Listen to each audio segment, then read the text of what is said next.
Welcome back to another video of the Target Individual Program, Target Individual Experience. I was saying it got a little darker here, and then my son called me. So I'm going to pick up my daughter. Hear the noise campaign now. So when I was upstairs watching YouTube, what have you, and then how they'll start targeting me now is particularly when I say the word now, or the word now was being said, they will use the police sirens.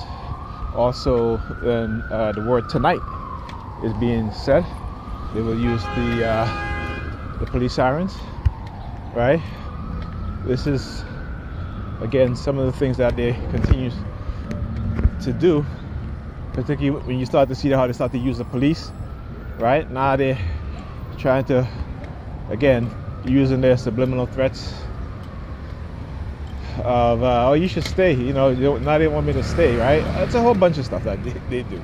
The fact that because Pam has a date on Saturday, so she got to rest up for her date as usual, so it was the same shit. Don't worry about them, don't even think about the kids. All right, she's more interested in her date. She gets to dress up and go out, all right, which is fine, what have you, but you don't ignore your kids. You don't put that as priority for kids. You can still do what you can still go out, have some fun, do all that, but put your kids first. And particularly if you suffer from certain kind of illnesses. You hear them? These are the police now. Where are they? Uh-oh. Right? And particularly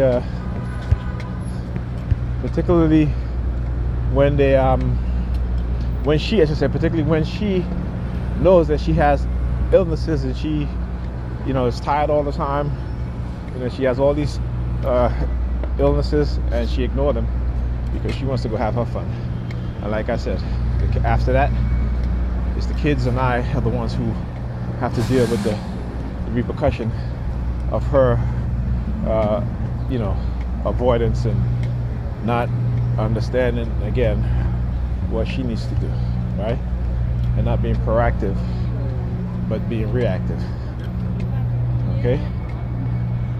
So, like I said, I can't be the one always compromising. No, it's ridiculous. And her idea of compromising is holding her tongue. That's not compromising. I tell you, and you hear that not just with her, but other women too. Oh, I compromise. There's so many things I could have said, but go watch that video.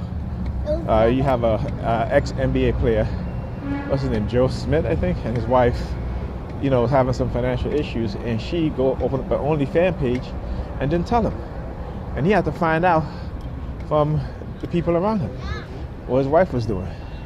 And when he confronted her on the, she did a video, and then she confronted her on the situation. She did a video, to put him on blast, but she made herself look stupid.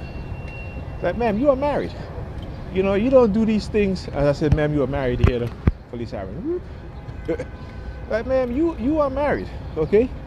You don't do those things without consulting your husband. And so she was like, well, he didn't consult me to let me know that, we were in some financial difficulty. And again, he was wrong too. Okay, but that don't mean you got to go open up a OnlyFans page, you know what I'm saying? And showing your hoo-ha to the world.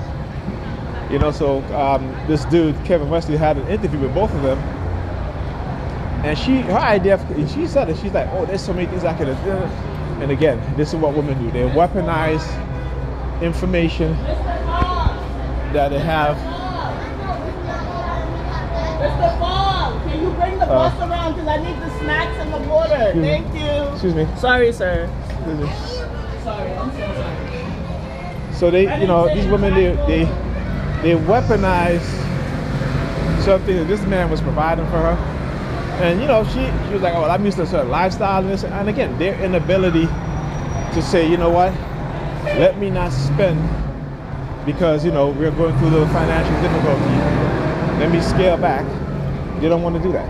They don't want to do that. So they would rather go open up an OnlyPage fan and show their hoo-ha to the world, knowing the fact that they're married. That's the mindset of these women today. They will sell themselves to the highest bidder. Okay, even if it ruins them in the long run, because they don't think.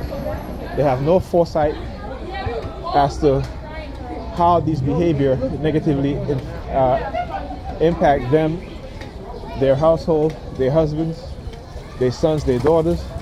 None whatsoever. And do they care? No, they don't care. They do not care. Because again, it's the conditioning. And I keep saying this. I want people to understand.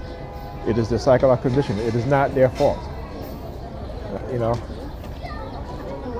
when you program a people into menticide, right, which is the deliberate undermining of a person's conscious mind or a person's mind, psychological mind, to which everything that they do is detrimental to them. You know, you got to look at the system, you got to look at the manipulation tactics, and we got to change these things. You got to make people aware of what's really going on. The hardest part is getting them to listen and getting them to wake up and realize what's being done. All right, talk to you guys in the next video.